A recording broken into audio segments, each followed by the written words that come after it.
the forecast to my right, AP18 himself, Alex. How you doing? Hello, everybody. And to my left, GW himself, Garrett. How you doing? I'm doing good. Wednesday Comics Forecast. My name is Marvin. So the forecast for May 15th, 2019. That is this upcoming Wednesday when comic books come out. The huge.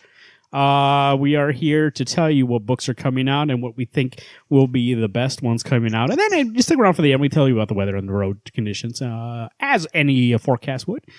Here we go. First book here, Image Comics. I just closed it. All right, get away from me and open it up again. Farmhand number 8. This is Rob Guillory, Taylor Wells. Also, The Chicken Finally Comes Home to Roost. Garrett, what do you think? Farmhand number 8. I love Farmhand. One of the best independent comics coming out right now. Not only is the art great, the story is fun to read. It's a more of like a dark comedy / light horror. It's horrific things that do create quite a bit of comedy. But there's also a lot of family history involved. And there's just a lot of weird things going on. I don't want to spoil the book, but it's like a mix of Goosebumps and Goosebumps is pretty good comparison. I don't know what it's really comical. That's a horror, but great book. I think everyone should be reading it. And they do the volumes in 5 issues, 5-issue sets. So definitely everyone should check it out. You talking like Gremlins?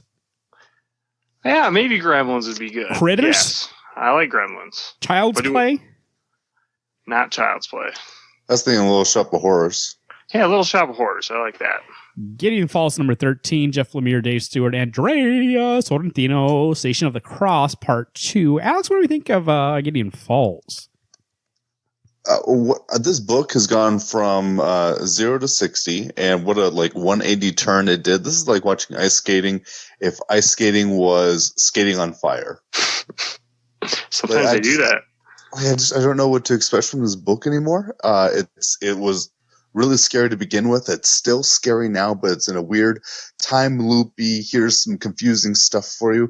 Jeff Lemire knows how to write this book, and what a way to keep me interested. The art by Sorrentino is some of the best I've seen from him, which is also exciting because when we were reading that Secret Empire, there were issues that were great. There were other issues that were disappointing. This book always is an eye-opener. And, of course, I got to comment on the covers. The covers are always spectacular. Skyward number 13, Joe Henderson, Antonio Fabella, Lee Garbert also on the book. Fix the World Part 3. Garrett, what do we think about Skyward? For this being the second volume, a lot of things are happening quickly. Willow is getting a lot further into her objective of granting her father's wishes by returning gravity back to the Earth. And can't remember the guy's name, but his last name's Powers. It's not Austin Powers. It's not Derek Powers. It's some other Powers. But Powers, isn't it Burroughs? Never mind. No, you're right. Maybe it is Burroughs. I don't know. Burroughs is the bad guy. Okay. Evil conglomerate guy, Burroughs. He wants to keep gravity off because he's created a market around there being no gravity and selling devices that give you gravity as an individual, not as like the entire planet. So he would lose out on a $1 million company or $1 billion companies is the future. With gravity being returned to the Earth. And I'm surprised that we're only 3 issues in or 4 issues into the second volume. And things are going really fast. There's always been a lot of adrenaline in this book, and I think we've gotten there twice as fast in this volume. So very exciting. This last arc, at least, the start of this last arc has been really good. I think this is one of those books that really did have a lot of momentum going for it, and I'm excited to see where we get to go. Because I thought the story was going to be done at issue 10, and it's like, oh, okay. I mean, it was fun. It was whatever.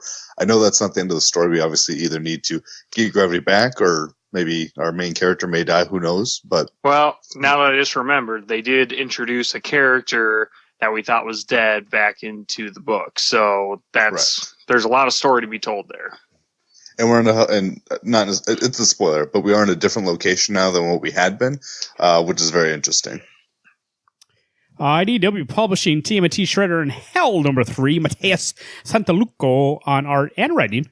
The Shredder's long road into the depths of hell have reached a fever pitch as he's forced to face echoes of his own soul. With lives in the line, who will survive the raging inferno? Fan favorite artist Mateus Santaluco returns to the world of TMNT. The most infamous villain in the TMNT universe gets his own miniseries. Alex, what do we think? 3 issues into Shredder in Hell. I am one of those fans who loves Santaluco art. Other than friend of the show, Comic Book Genie, Santaluco really does the best turtle art I've ever seen. What a way to make these characters all look different. I actually thought about it when I was walking my dog a couple days ago. I was like, oh man, I can't wait until number 3 comes out, not realizing it was this week. And I am so excited to get on this book. I am so pumped to see Shredder, Oroku Saki, kicking some ass, even if it's Echo ass. Oroku Saki. Alex, don't you wish your last name was Santaluco? It's a good last name. Alex Santaluco? It really is.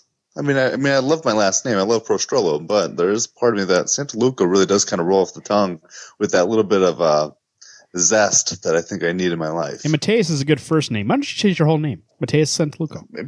Maybe I should, but I probably shouldn't. Well, then I can't say AP and there'd be 2 MSs on the show. That wouldn't work out. Never mind. Transformers number 5, Brian Ruckley, Angel Hernandez, Chiquette Whitman, and Andrew Griffith, right on that cover. Transformers, Garrett, how are we doing with the bold new era? I love this book. You know what I think about when I read this book is I think of you, Marvin, because you're always saying how you like politics. Well, there's a huge political warfare going on in this book right now because this is before the War of Cybertron. It's leading up to it. There's 3 factions. There's the Autobots, the Decepticons, and then there's these Automatrons, I think what they're called. So there's these 3 factions fighting for power. One of them is more of a anarchist group. One is more like the Empire. Then there's obviously the Autobots, which are the peacekeepers or the Jedi. Lots of fun. This is Optimus Prime before he's even dubbed Optimus Prime. I think his name is Orion Pax, is his actual name. This is Bumblebee training a new cadet into the Autobots. There's a murder mystery. There's just a lot of fun things going on in this book right now. The art looks spectacular. I think anyone who loves the vintage Transformers style would definitely be all over this book. All new Aquaman number 48, Kelly Sue DeConnick, Victor Vandogovich, Robson Roca. On the cusp of recovering his lost memories, Aquaman must overcome one obstacle, a terrifying journey into the heart of darkness itself, the lair of the mysterious mother shark. There, Aquaman will face his greatest challenge yet and look into his past, present, and future. That is, if he has any future at all. Alex, what do you think about the Aqua Man? So 43 was a great jump on point for me. I love the not mystery, that's not right the word. The pantheon that we get in this book. I like it's a nice refreshing take for Aquaman. I've read a little bit of Aquaman, not a pro, not like Sarge America, who is a pro. I'm not. Just putting it out there. I am an amateur Aquaman reader. This book is great. It looks great. It's so much fun to read. And it's a lot of, it's just a different take for me. Aquaman doesn't know who he is. He went to this special island where the special island had other people that were a little bit lost as well. And now we're going back on the track. He actually, in the last issue, received a sweet artifact-like weapon that he might carry in other places. This book is spectacular. I think if you are looking to get into Aquaman, which I suggest you do, that movie was spectacular, even though I haven't seen it. This book, I love it. This is one of those ones I actually look forward to coming out every week. Batman number 71, Tom King, Mikhail Hanin, The Fall and Fallen continue. Will it be father and son working together or tearing each other apart? When it comes to the Waynes, expect a little of both. If in the quest to get Bruce Wayne to hang up the cape and cowl, Thomas Wayne is going to have to use a little tough love. Only not all the muscle behind is his own. Question here, Garrett. The Fall and the Fallen continue. Was it the last issue of this beginning, or was that pre this? Yeah. Nightmare? Okay. Issue 70 is part 1 of this new storyline. I I think, I haven't read 69 or 70, but based on this cover alone with Bane and Thomas Wayne and the premise, that does excite me. Because the Nightmare arc did feel like it lasted an eternity. I want to give Tom King the benefit of the doubt because I know he's got a grand story that he's trying to tell. Just was very disappointed in the Nightmare arc, so I'm hoping to go into this new arc with fresh and exciting intensity. 69 was good. Mm-hmm. 70 was amazing. I mean, really? I really enjoyed it, and I'm excited to get back on track with Tom King. Cool. Superman number 11, Brian Michael Bendis, Joe Prado, Ivan Rice, named one of the best books of the year by Pace Magazine. Comics beats others. Unity Saga continues. The drama of the House of L tears the galaxy in half as Superman and his son are forced to confront his father about the secrets of Krypton in front of gathered heads of the galaxy. Superman makes a bold choice that will forever change his relationship to the Earth, the Justice League, and his family. Witness one of the most important chapters in Superman history. Garrett, what do you think? Possibly making some changes here.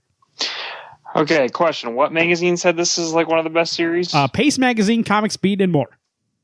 Okay, well, don't listen to them because they are lying. Okay, that's a little harsh, but this book has not been that strong since the beginning. But I will say this last arc, introducing John back into the book from when he was gone with his grandfather, it has improved. It's brought it back more to that family element. The only thing I'm not a big fan of, no, there's a lot of things I'm not a fan of actually, is they do like a lot of that third person talking, like in Justice League, how we hated where they were name dropping all the time. It's just like that. Clark, how come you do this, Clark? Like constant just name dropping all over the place. And you can just tell it's like kind of phony. It doesn't feel genuine. And like who's the writer that he reads his stuff out loud and make it seem like it flows well? Wait, that's Rick Remender. Yeah. Yeah. So like if you read that out loud, you would think you were watching like a soap opera on TV. Like it's just not good writing. And I just feel like this book is the one that Brian Bendis doesn't want to write, but Action Comics is the complete opposite. So I don't get what's going on with this book. But it has improved slightly with John being back in. But Rogolzar is still a huge focal point of it. And other than that, it's just not that great. Is that him on the cover? What was that? Is that Rogolzar? Yeah, that's Rogolzar. Oh, it is. Yep. Wow, how come they didn't name drop him in the synopsis? I don't know. I mean, there was a part where him, Zod, and Nan were charging at John and Clark. And I'm like, why are they teamed up? Like, there's just a lot of plot holes in this book. Made to Spider-Man 21, this Marvel Comics. Nick Spencer, Geraldo Sandoval, the climactic conclusion of Hunted is here. Spidey faces an impossible situation that will push him as far as he's ever been pushed. Who lives and who dies when the hunters become the prey? Alex, what do you think of Amazing Spider-Man? Amazing. I mean, literally no pun intended, this book is amazing. I binge read 18 and 18.1 and 19, 19.1, 20. This book is just spectacular. I could not get enough Spider-Man, and I was so pissed I had to wait for another 3 weeks, 2 weeks before Spider-Man comes back out. One of my favorite characters, along with just a whole shitload of other amazing bad guys that don't get enough screen time. Respect. This is great. Hey, I will say, though, I just read 20 today. Like, I can't believe we're already at the end. You know what I mean? There's a huge crucial component of this arc that hasn't even happened yet, but it looks like on the cover it's about to unfold, because there's been one character that's kind of been noticeably absent but still around, like still has a presence in this arc. And it's a little less enjoyable because of that, but it's still an epic story. I mean, it's crazy all the stakes that happen, and we learned a new element in issue 20 with the robot hunters. So I'm excited, but I'm also nervous because I know there's this and there's an epilogue issue, but I'm like, wow, to really only show up at the last one.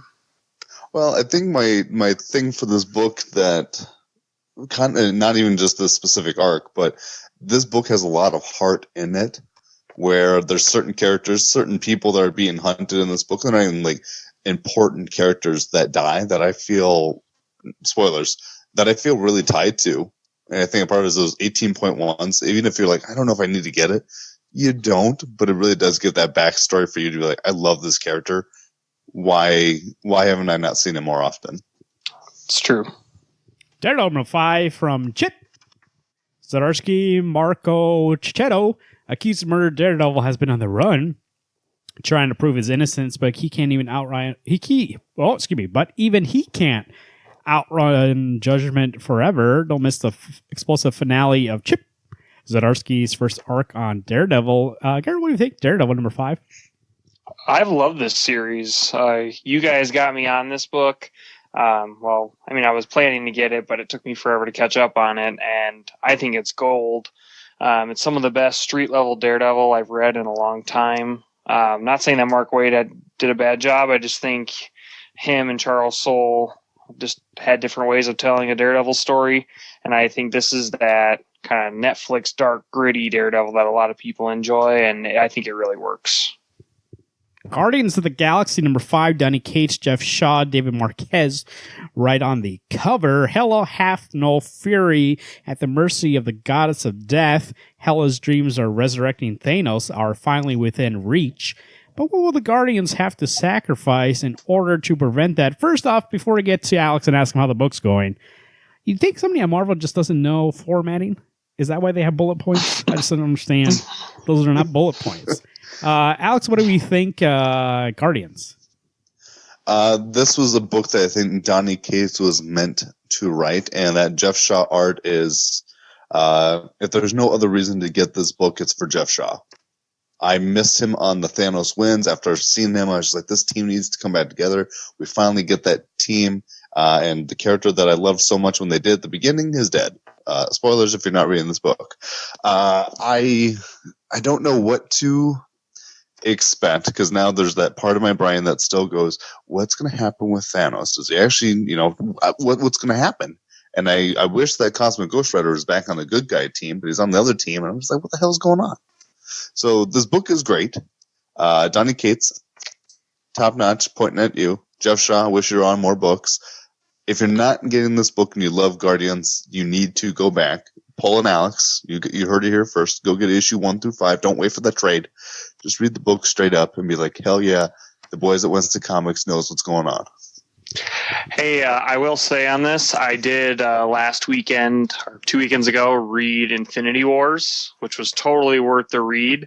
And it actually feels like a giant prequel to this book because they introduce Moon Girl and whatever the other one is called.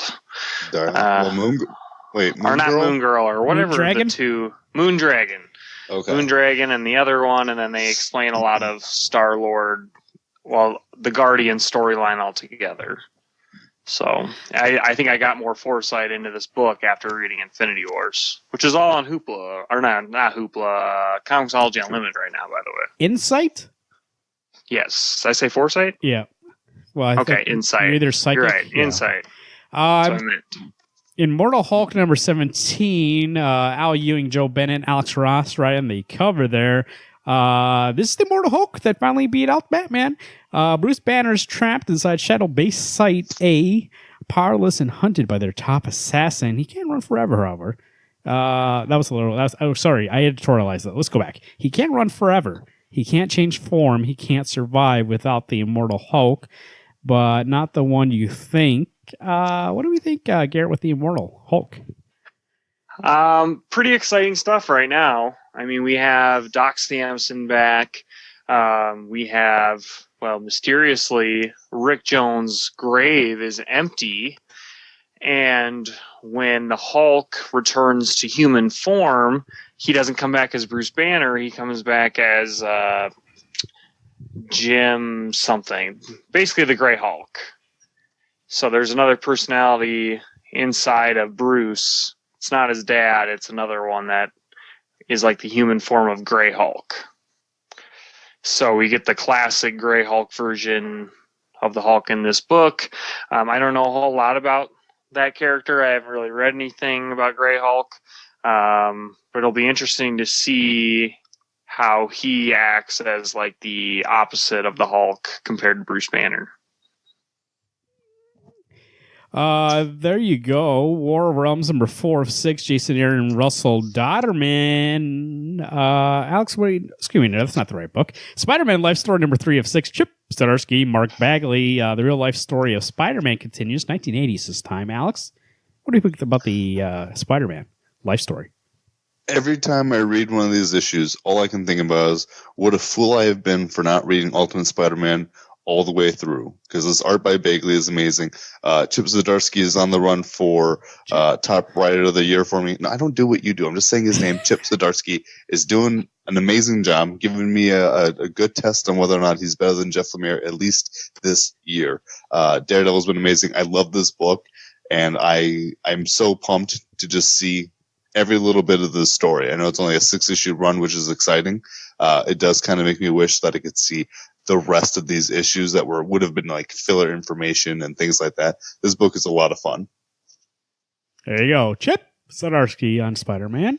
War Realms number 4-6. This is what I was talking about before. Jason Aaron, Russell Dodderman, Pray to the All-Mother Freya. What do we think here, Garrett? War Realms. One of the best Marvel event books out there right now. I think actually Marvel's been on a hot streak. I went back and read that Infinity Wars, which was great. And then I'm reading this right now. It is so great to read an event book where you have the same artist on each issue, which I think we were lacking in like Secret Empire, where there was like 1 billion different artists on each issue. It's a lot of consistency when you have an event and it's the same artist. And it's Russell Dodderman, who we've all gotten used to with Thor. Wow, such great art. I think this is the best Dodderman's art has ever been. And I'm really surprised that, because, Jason Aaron's Thor we were reading was very wordy and not really what we were looking for. It's taken a long time to get to the War of the Realms, but now that we're here, amazing storytelling. Some of the best storytelling I think I've read in the last 5 years, because a lot of the books that we've read have been involved with the War of the Realms, and finally we're at the thing that's been talked about for half a decade. So I recommend this event to everybody, and I think it's going to really dovetail into some fun new comic book stories going forward. Diamond Comics, James Bond 007 number 7, Greg Pak, Eric Gapster, Goldfinger. Friendship is finished. The world is in peril, and Goldfinger wants diamonds. The modern Bond epic continues by Greg Pak and Eric Gapster. What do we think, Garrett, here with James Bond 007? It is another great book. This is James Bond doing what he does best, except he has someone with basically is a monkey in the wrench, and that's was it Oddjob? I always say his name wrong. Yeah. Yep, Oddjob. They actually kind of explain why he's so drone-like in the Goldfinger movie. What I do find a little weird out of continuity's sake is like the fact that James interacts with Lee and Goldfinger before the events of the Goldfinger thing. So it's like it's going to be like, I don't know, so far Goldfinger hasn't met James Bond. So other than that, I think Lee and James Bond, their like relationship, it's very like they are obviously alpha males, and them interacting with one another, they're trying to always outshine the other, but both their organizations are making them work together, and they don't want to do that. And so it's really comical where they're both trying to be the ladies' man, and they're both trying to do the best part of the mission. So I'm going to be sad when this arc is over, because it's really been great with Oddjob around, but I can tell based off last issue that we might be getting that drone-ish Oddjob we've had from the movies. Boom Studios, do you guys still get this Go-Go Power Rangers? Heck yeah. Number 20, Ryan Perret, Eleonora Calini, Marcus Toe, and Miguel Mercado right in the cover there. Alex, what do you think with Rita on the hunt and the students of Angel Grove find danger?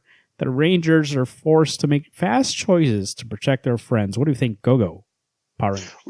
Regardless, Go-Go is the character-driven, feel-back nostalgic, at least for the 1990s TV show. I love these characters back then. I love these characters more because I'm getting more in-depth. There are stakes in this book, which there never were in the movie or the TV show until like near the near end, where they're like, oh, I could die.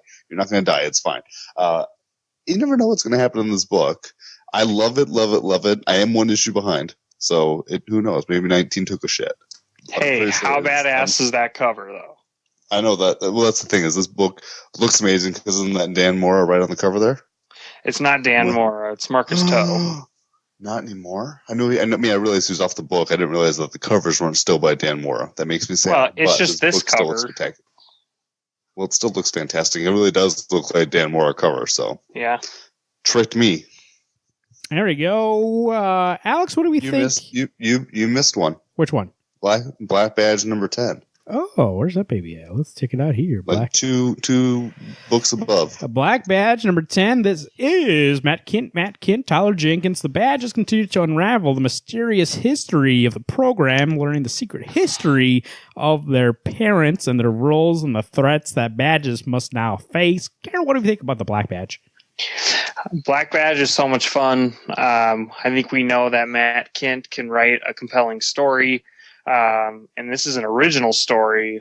You got your covert Boy Scout group that are basically like child mercenaries who go in, do jobs. But now we're getting more in the heat of some organizational disputes with the White Badges and what's the secret faction? Rainbow Honor Society. The Honor Society. But yeah, it's a lot of fun. We've learned a lot about the 5 characters that are the main characters in this book, or 4. And I was like, who's the 5th one? Well, I guess I was counting the guy that defected from them and joined the Honor Society or whatever, or the Rebel, whatever, the Red Group.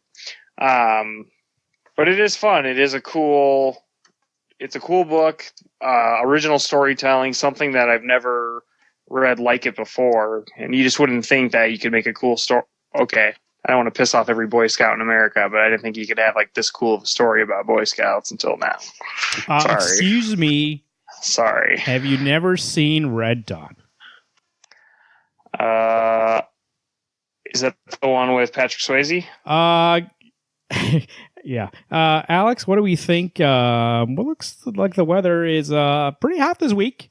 Finally, you know what? It's a little too hot for spring. But we don't need spring. We've had the longest winter ever. We need a small spring, summertime, baby. Garrett, I want a spring. I want a transition. I don't want to go something in between.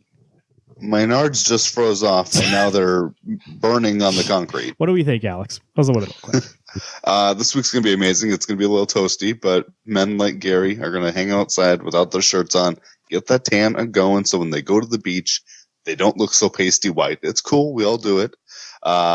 Be prepared for some sunlight, but I tell you what, the air conditioning could come on. You might need a cool mojito when you're outside. Maybe be prepared for a little sunny sunburns. Get ready for it. There might be a little rain on the weekend, though. So get those books, put them in their plastic if you're going to go camping or do something fun or outside.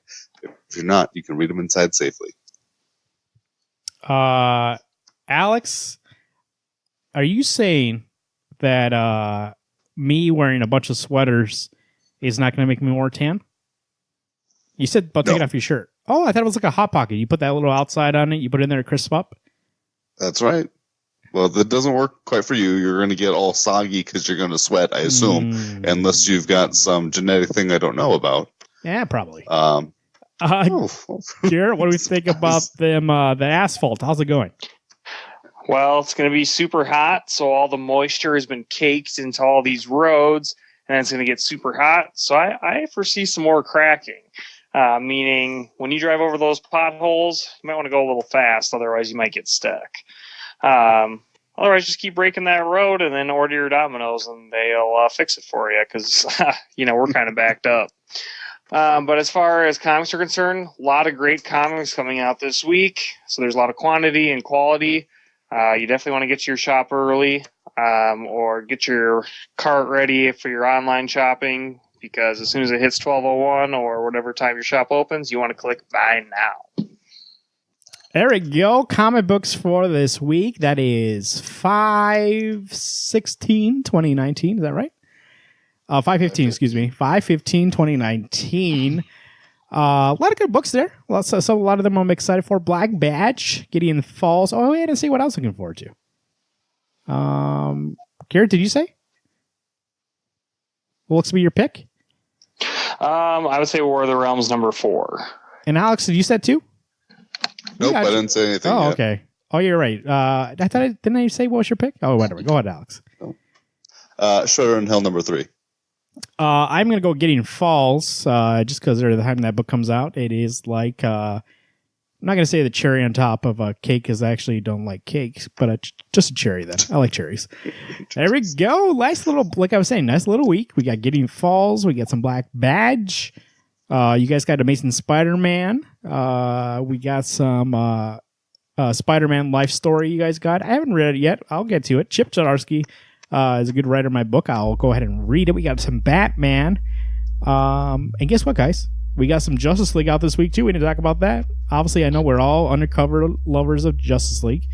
And we will be reading it. So go ahead and email us. Let us know what you think of Justice League. WednesdayComics605@gmail.com. But until next time, unite the seven. I'm Garrett. I'm Alex, and Marvin was somewhere. Hey, everyone. Keep turning those pages. Nope. Keep reading those books. Sorry. Screwed it up. Keep reading those books. My name is Marvin. I'm Alex. I'm Garrett. Hey, everyone. Keep reading those books.